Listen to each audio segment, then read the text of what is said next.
Hello everyone, welcome back to my channel, and today I'm going to talk about the convolution method, like what is the convolution method and how you can apply this convolution method on your images. And we will also look how you can apply different kind of filters like edge detection or Gaussian blur on your images using this convolution method. And in the end, I will also show you the Python implementation of this method and why you need to learn this convolution method. Actually, this method is really important to extract the important information or to extract the important features from the image.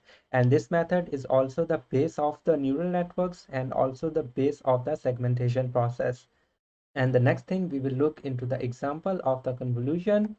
And here you can see, here we have a grayscale image, and this time I am interested in to find the edges inside this image. So I have applied some kind of edge detection filter by using the convolution method on this image, and in the result it will produce the image with the edges. This is how helpful is the convolution method actually to get the important information from the images. And in this example, the important information is the edges. And the next thing, we will look how important is the convolution method in the neural networks. For example, here is our input image, and the first thing you need to do in the neural networks to get the important features from the image. So for this, you need to apply the convolution method to get the important features for the image. So the first thing we need to do is to apply the convolution method to get the important features, and the next thing we need to do the pooling to downsampling the information from the convolution, and the next thing we need to pass on this pooling information to the classification method here, and here we can apply the softmax regression to generate the classified output here. And this is you can realize like how important is the convolution method in the neural networks. And next we will look how important is the convolution method inside the segmentation process. For example, this is again our input image, and the first thing you need to do in the segmentation process is actually to extract the important features from the image. So again, you need to apply the convolution here. First, you need to apply the convolution to extract the important features from the image. Then you need to apply the sampling or pooling. And in the end, you need to apply again the regression, softmax kind of regression to generate the output mask for the input image. And again, how you can see how important is the convolution method in the segmentation process. So that's why you need to learn this convolution method and the basics of the convolution method in detail. So the next thing, I will show you how you can apply this convolution method on the images in detail. And here is our filter, which is of size 3x3, and here is our input image, which is of size 5x5. So the next thing, we need to apply this filter on our input image using the convolution method. And the convolution method is actually, you need to take your filter and you need to move your filter and you need to place your filter on your input image here, which is the green box here. So the next thing, you need to do the element wise multiplication of the sharpen filter with the input image. And how you can perform the element wise multiplication is actually, you need to take the first entry from the filter and you need to multiply it with the corresponding entry or the first entry from the input image. And this is how you can do the element wise multiplication. And how we can uh, do it for all the entries here. You can take the first entry, multiply with the first entry here, and the next thing, you need to put the plus sign here, and you need to take the second entry from here and you need to multiply with the second entry from here, and you need to repeat this process for all the entries here, and in the end you will generate a result for this patch here. And you need to place this result here inside your output matrix. This output matrix is actually our output image. So in order to fill all the entries inside our output image, we need to actually move this filter by one step through all the image. So the next thing, to fill our next column, we need to move this filter by one step into the next column. And this is how we can generate the next entry here. And here you can also notice one thing, the size of the input image is 5x5, but the size of the output image is the 3x3. So how we can calculate the size of the output image, which is actually the output row size is actually equal to the input row size, which is 5, and the minus filter size, which is filter row size, which is 3, and plus 1. So 5 minus 3 plus 1, which is equal to 3. So the output row size is 3, 1, 2, 3. And similarly, how you can calculate the output column size, you can take the column size of the input image and the column size of the filter. You can subtract these 5 minus 3 and add 1, which is equal to 3. So the output column size is also 3, 1, 2, 3. So the next thing we will see how we can fill all the entries and how we can move our filter by one step through the whole image. So this is the animation. So you can move the filter by one step through the image here, and you can fill the entries one by one here inside our output matrix here. So this is how you can apply the filter on our input image and to generate the output image using the convolution method. And the next thing, in order to know what is our convolution method is doing, it is actually taking the center pixel from the kernel, and it is placing this center pixel here over the source pixel from the input image, and then it is calculating the weighted sum of the source pixel and the neighboring pixels in order to generate the output here. And this is exactly what its calculation is doing. It is actually taking the source pixel, it is actually taking the weighted sum of the source pixel and the neighboring pixels in order to generate the output here.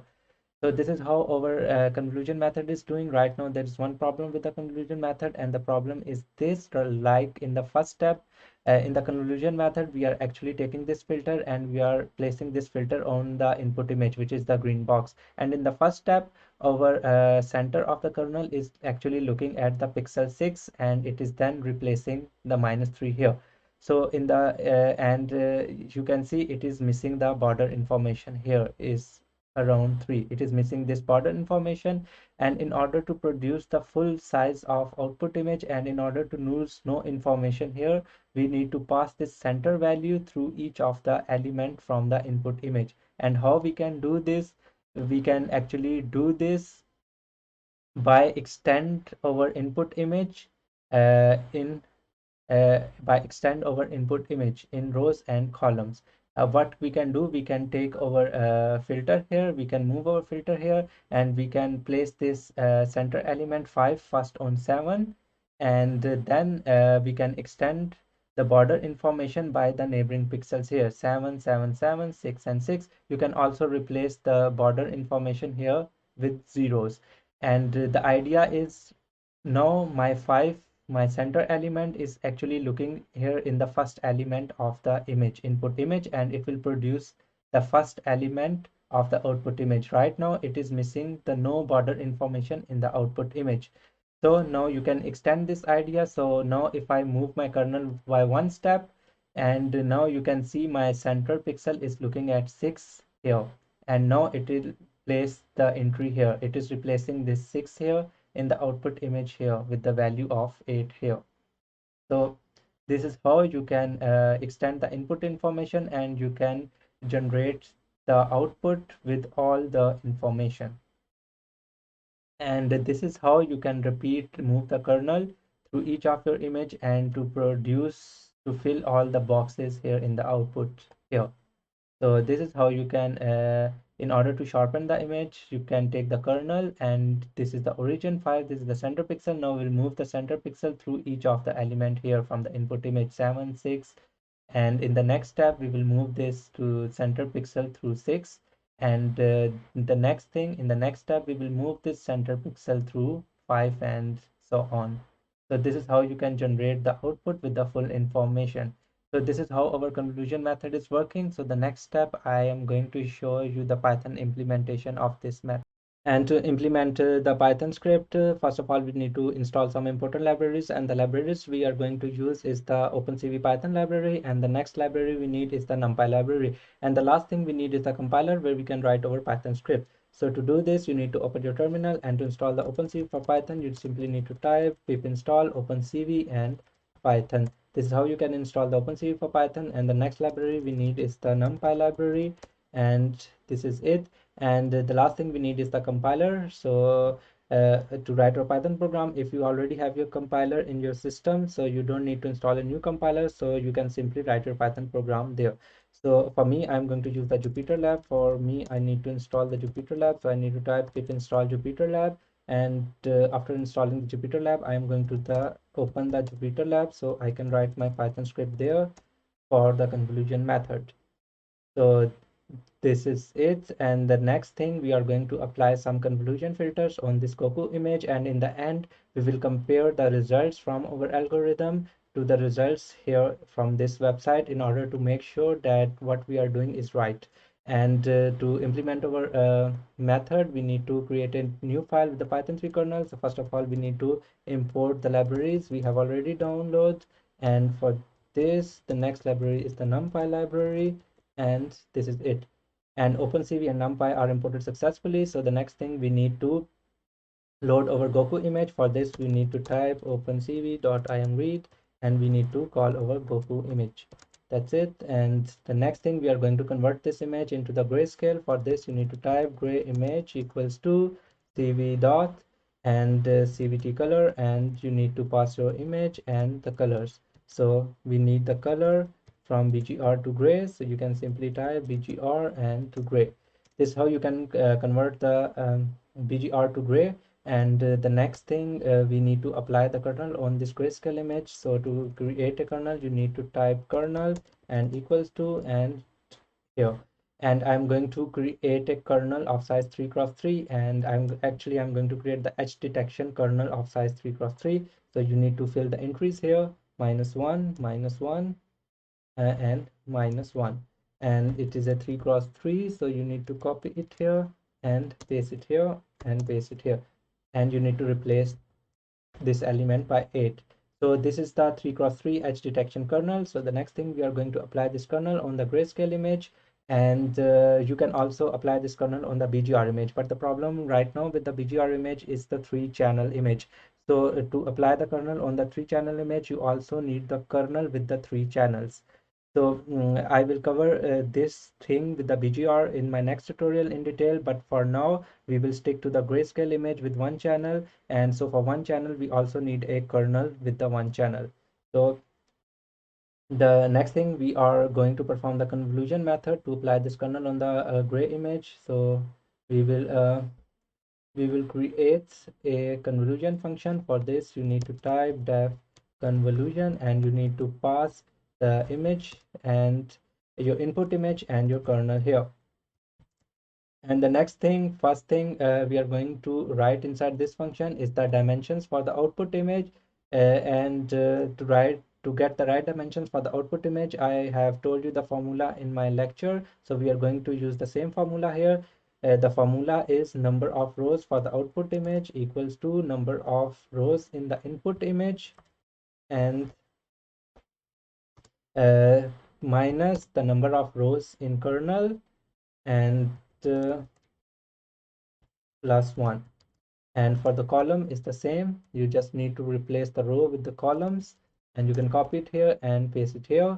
And the number of rows for the output image equals to the number of rows in the number of columns in the input image minus the number of columns in the kernel, and plus 1. And next thing, we are going to create an output image with the right dimensions. So for this, you can simply call the filtered image equals to and np dot zeros, and here you need to pass the shape. The right shape is the number of rows and the number of columns. That's it. And the next thing, we need to apply this kernel to the grayscale image. So the size of our kernel is 3 cross 3, and the size of kernel is 3 cross 3. So we need to also create a patch from the image of size 3 cross 3. For this, you simply need to type uh, current is equal to your image, and to create a patch of size 3 cross 3, you can simply type the current entry, and from the current entry to I plus the number of rows in the kernel. And the second thing we need is for the columns is the same. You can simply copy it and here. the number of columns, and here from j plus the number of columns. Yeah. The next thing, this is how you can create the patch from the image. You can simply, for example, over I is 0, and from 0 to 0 plus length of kernel is 3. So this one is from 0 to 3, and j for the simple is thing, j from 0 to 3. So this is how you can create the patch from the image of size 3 cross 3. Now we need to move this kernel through each patch in the image, actually through each rows and column in the image with the patch size. And for this we need a loop. For this you need simply call for I in range of row, and for j in range of column, and that's it, and you need to pass it here. So now you can see that it will create the right patch and move the patch by one step in the next loop. For example, when I is 0, it means the row is 0. So it will take 0 here, and 0 plus length of kernel, number of rows in kernel, which is 3. So 0 to 3, and j is also in the first is 0, and 0 to 3. So it will create a patch of 3 cross 3 here. And the next thing, actually we need to move one step in the column. For this it will call in the next loop, it will make the value for j will be 2, and the number of row is the same here from 0 to 0, 0 to 3, and here, but from j is like from 1 to 4. So this is how you can move by one step in the input image, uh, and this is how you can also create the patch of equal size from the kernel. And the next thing, we are going to multiply this patch with our kernel. For this you can simply type here multiplication and the grunt into kernel. And the next thing, after multiplication, do you remember from the lecture, we need to sum the elements, and for this you can simply type np.sum, and here this is the result from the convolution method. And the last thing we are going to do is store the results and to fill our output matrix, our output image. For this you can simply type the filtered image, and it's like fil filtered image, and here I comma j, and the results from this you can simply copy it here and paste it here. That's it. So in the end we are just going to return this result, return the filtered image. That's it.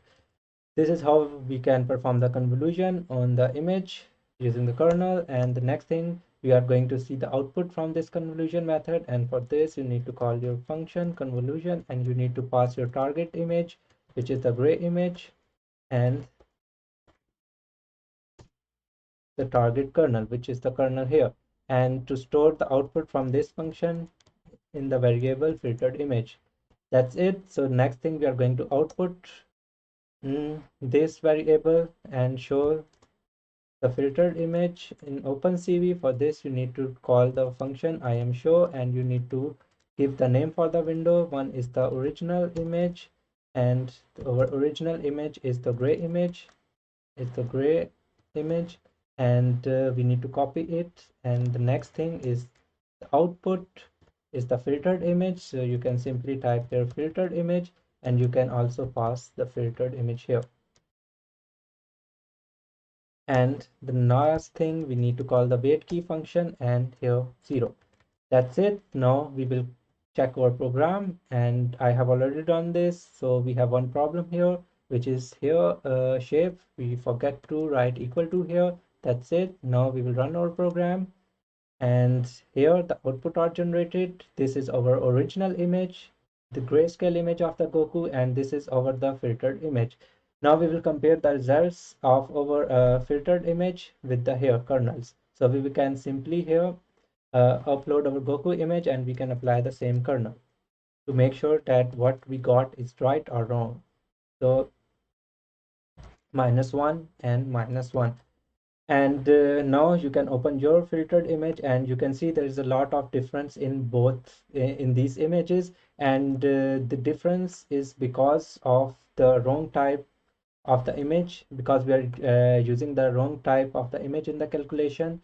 and we need to convert the type of the image as we need to close this, and if I will print the type of my image, for example gray image dot uh, its type is d type data type, and if I will print this, and you can see it is type of unsigned integer 8. So the problem is when we apply the kernel, and when we apply our kernel here, when we multiply our kernel with the image, so it will also produce some negative results, but it is the unsigned integer 8 type, so it will ignore the negative things, and it will also store the values in the range of 0 and 255, so it will simply ignore the negative things. But in the edge detection, the negative numbers are really important in to find the high gradients in the image. So that's why we need to also encounter the negative results in the result. So for this, we need to change the type of the image. For this, we can simply type here.